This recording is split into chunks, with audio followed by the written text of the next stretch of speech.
Aktuალური საკითხები საზოგადოებრივი აზრის პრიზმაში. თემატურად მრავალფეროვანი გადაცემები და რუბრიკები. დღის მთავარი სტუმრები და სხვადასხვა სფეროს პროფესიონალი თანაწამყვანები. დღის პრობლემური შეკითხვები და კომპეტენტური პასუხები. 12 საათიდან 17 საათამდე. მოიგე დრო, გაიგე მთავარი.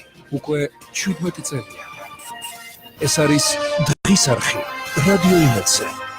ნინი ხუგაშვილთან ერთად. მოგესალმებით კიდევ ერთხელ დღის არხი გრძელდება ღია ეთერში.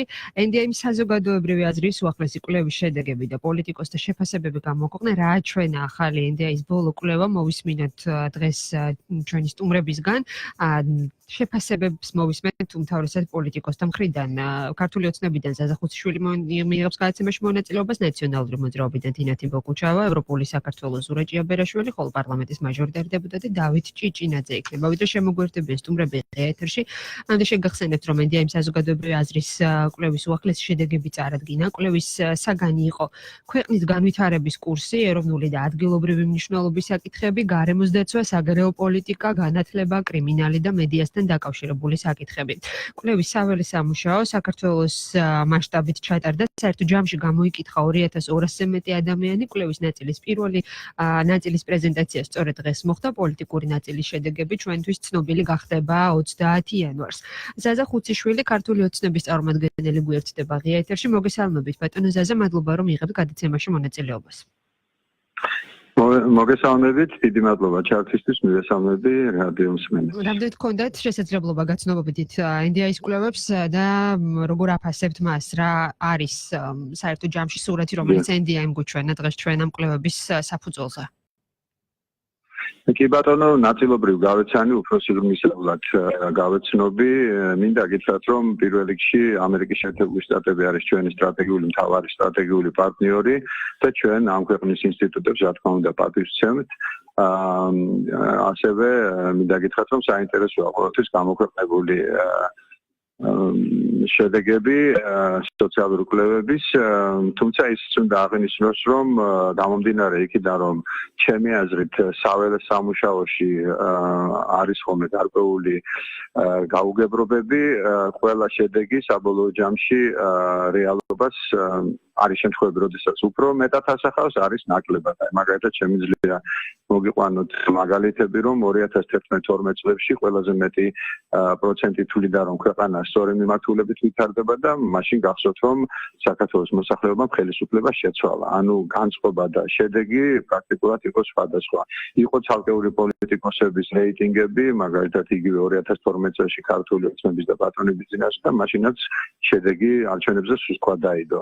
ამიტომ არის ხოლმე მცირედ ისინი თქვათ საზოგადოებაში სხვადასხვა ასთა განსხვავებული მოსაზრებები მოყვება, თუმცა მთლიანობაში მაინც პირადად საინტერესოა ის ტენდენციების შეხედვა იმ ცდომილების გათვალისწინებით, რაც შეიძლება იყოს. ძალიან სასიამოვნოა, რომ ამ კვლევების მიხედვით ევროკავშირის და ნატოს მიმართულებით მხარდაჭერათა რაოდენობა საგრძნობლად არის გაზრდილი. ამას აქვს თავისი ობიექტური ახსნა. იმ ტყუილი შემდეგ თითქოს აქ პრორუსული ძალები იყვნენ ხელისუფლებაში. საქართველოს მოსახლეობამ თვითონ ნახა შედეგები, რომელიც ქართული ოცნების ხელისუფლების დროს დადგა. ეს არის ასოცირებული წევრობა ევროკავშირთან, ეს არის ევროკავშირთან თავისუფალი ვაჭრობის შეთანხმება, ეს გახლავთ უვიზო მიმოსვლა ევროკავშირთან, ეს გახლავთ ნატოს მაღალჩინოსნების განცხადებები, ჩვენი მხარდამჭერა ბატონი იან სტოლტენბერგის ყოველთვის პოზიტიური განწყობა, მისი ვიზიტის დაგეგმა მარტში საქართველოში და აი ამიტომ, როდესაც ხელშესახებ შედეგებს ხედავს საზოგადოება, მათი განწყობაც ამ ინსტიტუტების მიმართ, რა თქმა უნდა, იზრდება და ძალიან სასიამოვნოა. ეს კარგია, რომ პოლიციას მაღალი ნდობა აქვს ქვეყანაში, მიუხედავად იმისა, რომ კრიმინოგენული სიტუაცია ჩვენ დამშვიდობის საშუალებას არ გვაძლევს და ამ მიმართულებით, რა თქმა უნდა, გასაძლიერებელია პოლიციის მუშაობა, თუმცა მთლიანობაში შინაგან საქმეთა მინისტრის მიმართ საზოგადოების ნდობა მაღალია და ის მის მიერ დაანონსებული რეფორმებიც ძალიან პოზიტიური იქნება, დარწმუნებული ვარ თამაში. თქვენ ჩამოთვალეთ რამდენიმე შედეგი მიმართულებებით თუ გექნება შეკითხვა სიამოვნებით. რომელია ის ნაწილი კვლევისა, რომელსაც ნაკლებად ეთანხმებით თქვენ? იცით რა, ბოლომდე გაცნობილი არ ვარ, მაგრამ მთლიანობაში, განვითარების კურსზე გითხარით, ეროვნული საკითხები რაც არის, ხა სიღარიბე და უმუშევრობა ამას ნამდვილად აკეთებდა სხვა ქვეყნის ინსტიტუტის კვლევები, ეს ჩვენ ძალიან კარგად გვესმის, რომ ჩვენი მთავარი გამოწვევა არის სამუშაო ადგილების შექმნა და სიღარიბის დაძლევა. სწორედ ამის გამო არის ის რეფორმები, რომელიც ჩვენ გავატარეთ უკვე საკანონმდებლო დონეზე, რომელიც იყო აღმასრულებელი ხელისუფლების მიერ შემოთავაზებული. პირველ რიგში ეს არის მოგების გადასახადის რეფორმა, იმ შემთხვევაში თუ კი რეინვესტირებას ახდენს მწარმოებელი, ეს კომპანიები, ეს ნიშნავს იცით ალბათ ესტონური მოდელი, ეს ნიშნავს იმას, რომ კომპანიებს ჩვენ ამ 20% უტოვებთ იმისათვის, რომ მათ თავისი საქმიანობა გაზარდონ და შესაბამისად მეტი ხალხი დაასაქმონ. თქვენ იცით ალბათ მცირე მეწარმის მცნება, რომ 100,000-დან 9 მილიონამდე გაიზარდა და ბუნების გადასახადი 5% და 1%-მდე შეუცირდათ. ესეც არის სწორედ იმისკენ მიმართული, რომ მათ თავისი ბიზნესები გაანვითარონ და ხალხი დაასაქმონ. ალბათ იცით, რომ 2013 წლის 1 იანვრამდე ყველა სახელმწიფოს საგადასახადო მიმართ დავალიანება გაუნულდათ მეწარმეებს იმისათვის, რომ ვინც ამდენი ხანი ვერ გადაიხადა, ეს იყო სწორი გადაწყვეტილება, ჯობია იმათ მივიცეთ ახალი შანსი, რომ თავისი საწარმოები აამუშაონ, ვიდრე ის, რომ მუდმივად ჰქონდეთ ეს დავალიანება და ვეღარ განვითარდნენ. ესეც მიმართულია იმისკენ, რომ სამუშაო ადგილების შეიქმნას გარდა ამისა, ინფრასტრუქტურული პროექტები იცით ალბათ ძალიან ბევრი, რომელშიც მიმდინარე 2-3 წლის განმავლობაში დაიხარჯება საკმაოდ სოლიდური თანხები, ესეც სამუშაო ადგილების შექმნისკენ არის მიმართული. სიღარიბის ბრძოლასთან იყო სწორედ დაკავშირებული ის განვლების აქცია ერთჯერადი, რაც ბანკების მიმართ ჰქონდა ჩვენ მოქალაქეებს და ესეთ მათ აქტიურობას შეუწყობს ხელს იმისათვის, რომ ისინი ხვალე არ იყვნენ გაშავებული, თავისი ცხოვრება დაიწყონ, გამოიცა რა თქმა უნდა მაგალითები და იმ შეცდომებზე ისწავლონ, რაც მათ უკვე დაუშვეს და მომავალში უფრო სერიოზულად მიუძღნენ ბანკის და სხვა საფინანსო ორგანიზაციების ვალდებულებას. ამიტომ ეს ჩვენ კარგად ვიცით, რომ ტერიტორიული მთლიანობის საკითხი არის ერთ-ერთი მთავარი, მაგრამ აქ ძალიან დიდი სიფრთხილით ვდგები ჩვენ ამ საკითხს და ზუსტად ვიცით, რომ აი ეს გზა, რომელსაც საქართველოს მოსახლეობის უმეტესობა უწევს ხარს, გულისხმობ ევროკავშირის და ნატოსკენ გზა, სწორედ არის ერთ-ერთი ხიდი იმისკენ, რომ ადრე თუ გვიან საქართველოს ტერიტორიული მთლიანობა აუცილებლად აღდგება. რა თქმა უნდა, პენსიების თემა ვიცით და აქ ორი მიმართულებით მუშაობთ. პირველი 2019 და 20 წლებში 20 ლარი ერთხელ უკვე გაიზარდა, კიდე გაიზრდება პენსია. გარდა ამისა, ჩვენ მუშაობთ მოდელზე, რომ პენსია მიმული იყოს მთლიანში და პროდუქტზე და განსაზღვრული იყოს რაღაცა გარკვეული პროცენტი, რომლითაც ყოველწელს გაიზრდება პენსია. ეს პენსია დარჩება საბაზისოდ და ამაზე დაშენდება უკვე დაგროვებითი პენსია. როდესაც ადამიანები საუბრობენ იმაზე, რომ პენსია არ შეესაბამება მათ კვალიფიკაციას და მათ გაწეულ საქმიანობას, დაგროვებითი პენსია არის სწორედ ამის პასუხი, ანუ აგროვებს ადამიანი იმის მიხედვით, რამდენად მაღალია მისი ანაზღაურება და დაბალი. ანუ ეს დაგროვებითი პენსია ჩემს მიერ ნახსენებულ წინა პენსიას ზევიდან ემატება, ის არ უქმდება, ეს მინდა რომ მოსახლეობამ კარგად იცოდეს და აი ეს არის და ერთ-ერთი მთავარი კიდე რაც ახალი პრემიერის მთავარი ინიციატივა არის, ეს არის განათლების რეფორმა და მე ვთვლი, რომ ეს არის მთავარი, იმიტომ რომ საქართველოში კვალიფიკაცია ადამიანების უნდა ამაღლდეს, როგორც უმაღლესი განათლება პროფესიულ ტექნიკური დონეზე და ისე უკვე დაწყებითი განათლების დონეც. ეს არის უმნიშვნელოვანესი და ხერხემალი იმისათვის, რომ მომავალში ჩვენი ხალხი იყოს უკეთ დასაქმებული, იმიტომ რომ ვადასტურებთ იმას, რომ დღეს შრომის ბაზრის მოთხოვნა და მოსახლეობის მიერ განათლების მიღება და კვალიფიკაცია ერთმანეთში თანხვედრაში არ არის. ანუ ადამიანებს მიღებული აქვს ის განათლება და მოთხოვნადი ნაკლებად არის უმეტეს შემთხვევაში გულისხმობს, რა თქმა უნდა. კი ბატონო, უღრმესი მადლობა. აი ეს არის ყველა ის მიმართულება, რაზეც ჩვენ მუშაობთ და ეს გამოწვევები კვლევების გარდა ისედაც რომ დავაკვირდეთ, ნებისმიერ ადამიანი ამას კარგად ხედავს. ზაზა ხუციშვილი, ქართული ოცნების წარმომადგენელი, საუბრობდა საინტერესო როგორ აფასებს კვლევის შედეგებს ოპოზიცია თინათინ ბოკუჩავა ნაციონალური მოძრაობიდან. მოგესალმებით, გალბტოდინა, მადლობა გაცემაში მონაწილეობისთვის. როგორია შეფასება ძირითადი NDI-ის კვლევებისა თქვენს მიერ? მოგესალმებით. მთავარი პრობლემა სამწუხაროდ მოსახლეობის უდიდესი ნაწილისთვის რჩება უმუშევრობა, სიღარიბე, ზოგადად ეკონომიკური ვითარება ჩვენს ქვეყანაში. ძალიან სამწუხარო ის არის, რომ წლიდან წლამდე როგორც წესი ეს პრობლემები იკვეთება, მაგრამ მათ მოსაგვარებლად დღევანდელი ხელისუფლება ვერაფერს აკეთებს. პირიქით, ნაცვლად იმისა, რომ გაუმჯობესდეს მდგომარეობა, ვიღებს გაუარესებულ ეკონომიკურ ფონს.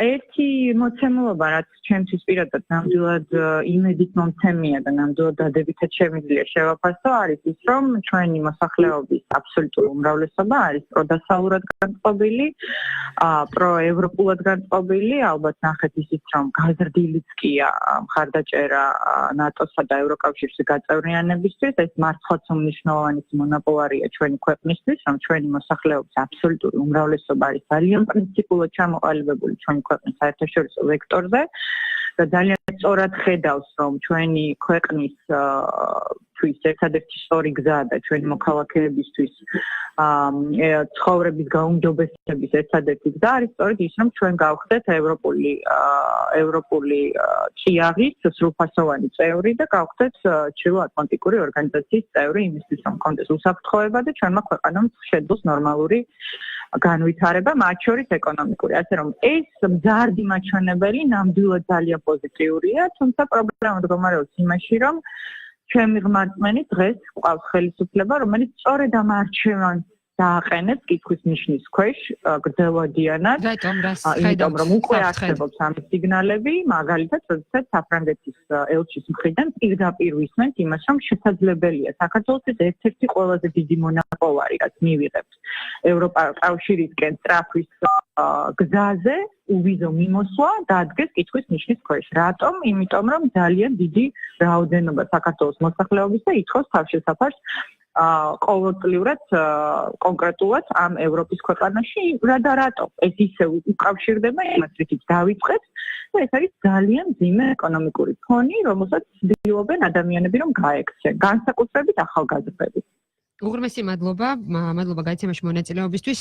თინათინ ბოკუჩავა ნაციონალური მოძრაობიდან დღეს NDI საზოგადოებრივი აზრის კვლევის უახლესი შედეგები წარადგინა და გაცემაში სწორედ ვისმენთ აღნიშნულ კვლევასთან დაკავშირებით პოლიტიკოსთა შეფასებებს. გაცემის პირველ ნაწილში მონაწილეობა მიიღო ზაზა ხუციშვილმა ქართული ოცნებიდან და ნაციონალური მოძრაობიდან თინათინ ბოკუჩავამ, რაც შეეხება კვლევის შედეგებს, მაგალითად 33% მიიჩნევს, რომ სასამართლო სისტემა არასწორი მიმართულებით ვითარდება, გამოკითხულთა 30% ამბობს, რომ სასამართლო სისტემა არაფერი იცვლება, 16% მიიჩნევს, რომ სისტემა ვითარდება სწორი მიმართულებით, 67% გამოკითხულთა, რომელთა საერთო რაოდენობა 2200-ზე მეტია, 67% პოლიციის საქმიანობას დადებითად აფასებს, 21% უარყოფითად, 83% საქართველოს ევროკავშირში გაწევრიანებას უჭერს მხარს, ევროკავშირში გაწევრიანებას მხარს, გამოკითხულთა მხოლოდ 9% არ უჭერს. ასევე გამოკითხულთა უმრავლესობა ამბობს, რომ ინფლაციისა და ფასების ზრდის დაძლევის მიმართულებით ქვეყნის მიმართულ განვითარება მკვეთრად არასწორია, ხოლო შეკითხვაზე, რომელი ეროვნული საკითხებია თქვენთვის და თქვენი ოჯახისთვის ყველაზე მნიშვნელოვანი, გამოკითხულთა 51% სამუშაო ადგილებს ასახელებს, 38% სიღარიბეს, 37% კი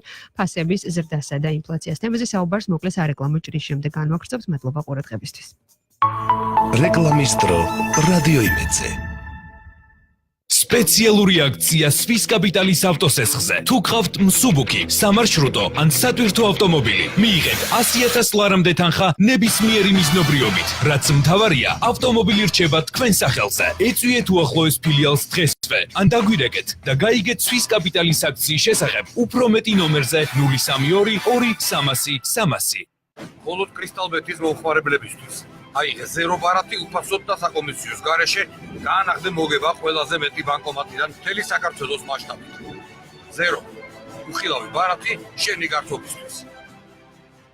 კლინიკა დიამეტში საახალწლო აქცია გრძელდება. თმის გადანერგვა 50%-მდე ფასდაკლებით. ყველაზე თანამედროვე, უსაფრთხო და ეფექტური მეთოდებით. ოპერაციებს ატარებენ პროფესორი ალექსი მახარაშვილი და მედიცინის დოქტორი დია პაპასკირი. ენდე მხოლოდ პროფესიონალებს. გადაინერგეთ მა კლინიკა დიამეტში. ტელეფონი 2 25 25 20. მისამართი ბერბუკის 8 სპორტის სასახლის მიმდებარედ.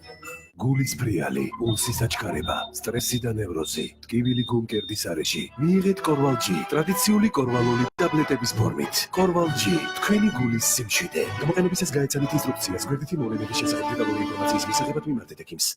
233 105 რადიო იმედის სარეკლამო სამსახური. არასრული საათის სპონსორია ტეტესეპტი. ეს არის დღის არხი რადიო იმედზე ნინი ხუგაშვილთან ერთად.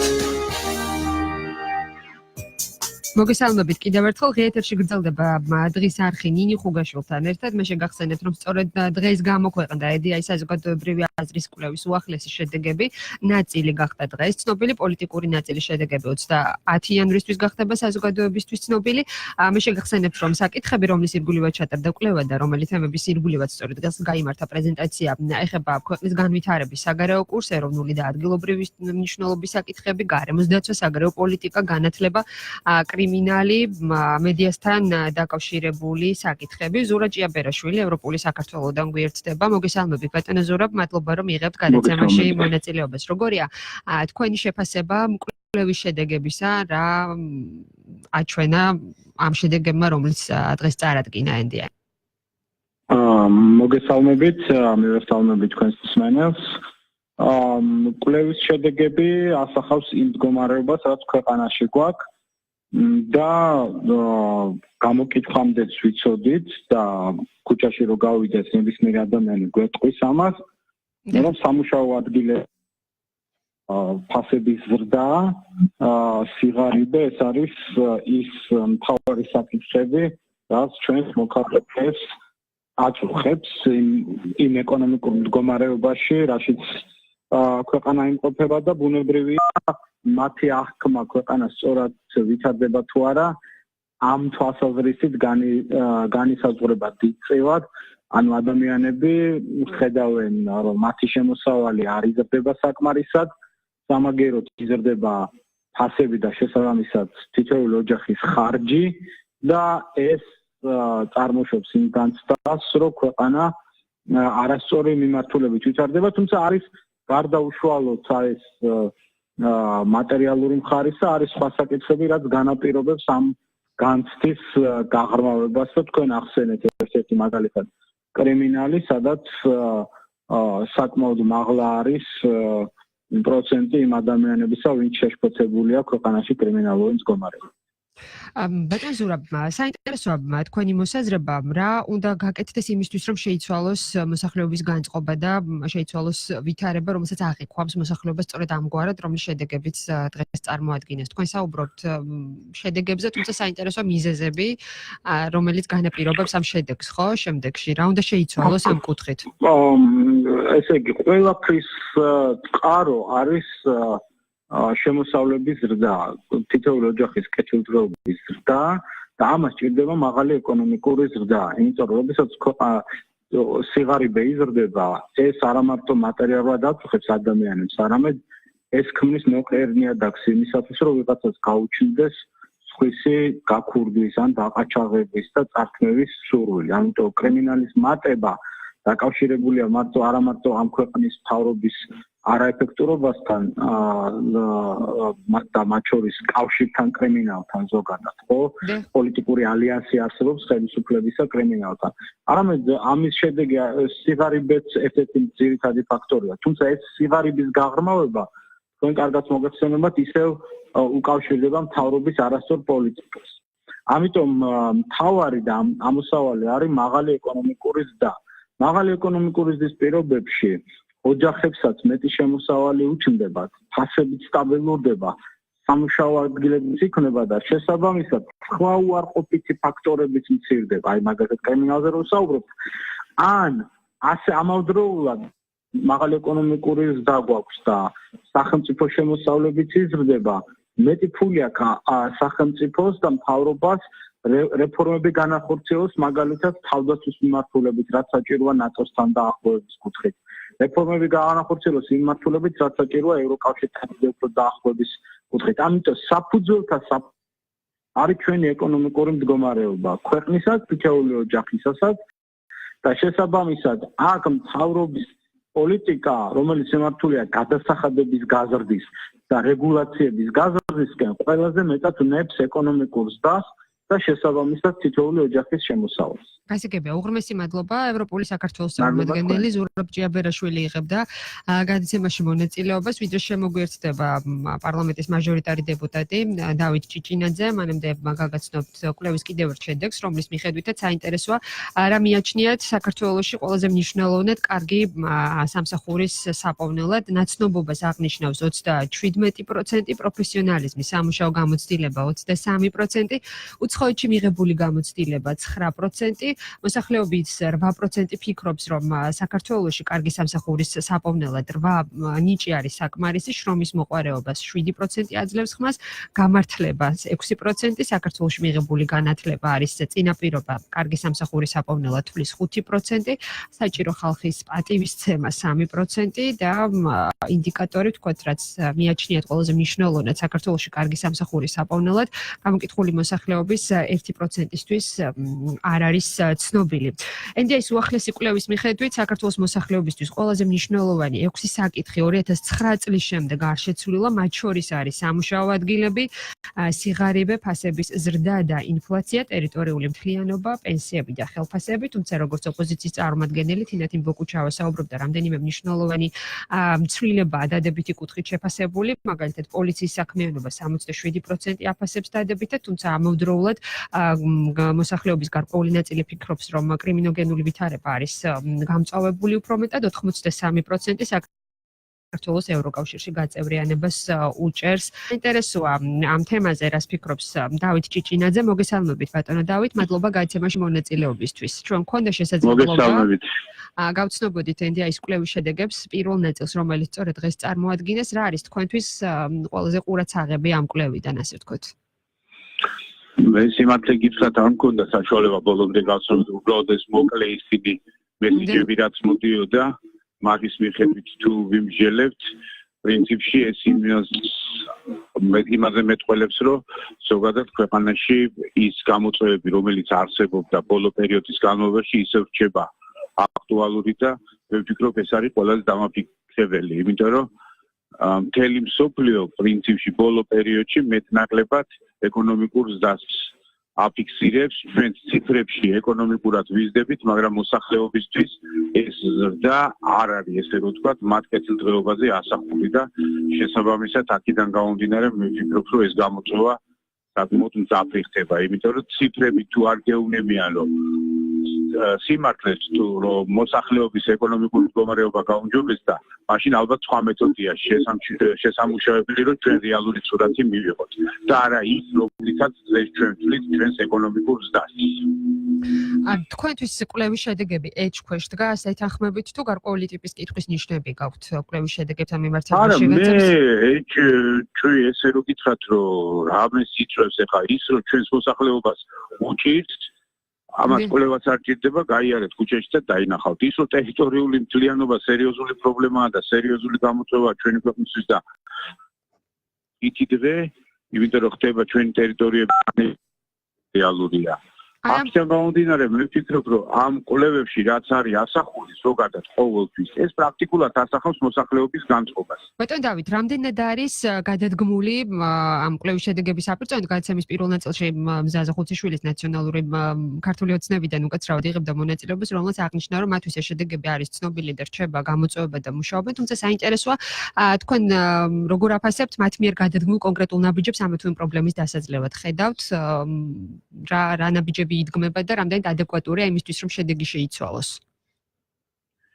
ზოგადად ჩვენ უყურებთ, რომ სხვადასხვა პროგრამების შემუშავება ხდება მაქსიმალურად საარჩევნო კამპანიის დროს ამისი გაპიარება, მაგრამ რეალურად, რასაც ჩვენ ხედავთ, არც ერთი ეს პროგრამა რეალობაში არ მუშაობს, იმიტომ რომ სიდუხჭირე ამ ქვეყანაში არის ყველაზე დიდი გამოწვევა. ამას აფიქსირებს ნებისმიერი კვლევა და თქვენ გახსოვთ UNICEF-ის კვლევა იქნება ეს თუ უბრალოდ ქუჩაში გავლით და მოსახლეობასთან გასაუბრებით ხვდები, რომ ადამიანების ეკონომიკური მდგომარეობა რთულდება. იმიტომ რომ თუნდაც ეს ლარის კურსი, მათი შემოსავლების კლება, ამ ჭარბვალიანობა, ეს ხო არც არ გასულა, რაც არ უნდა ჩვენ ვილაპარაკოთ და ის ეკონომიკურის და მე ყოველთვის იმას ვიძახი, რომ ჩვენი ხალხის ვალის ზრდის ხარჯზე ხდება, იმიტომ რომ ჩვენი მოსახლეობა ძირითადად ხარჯზე მოიხმარს პროდუქციას და არა საკუთარი განაზოგების ხარჯზე. ძირითადი შენაძენები ხდება ჩვენთან ვალის ხარჯზე და არა განაზოგების.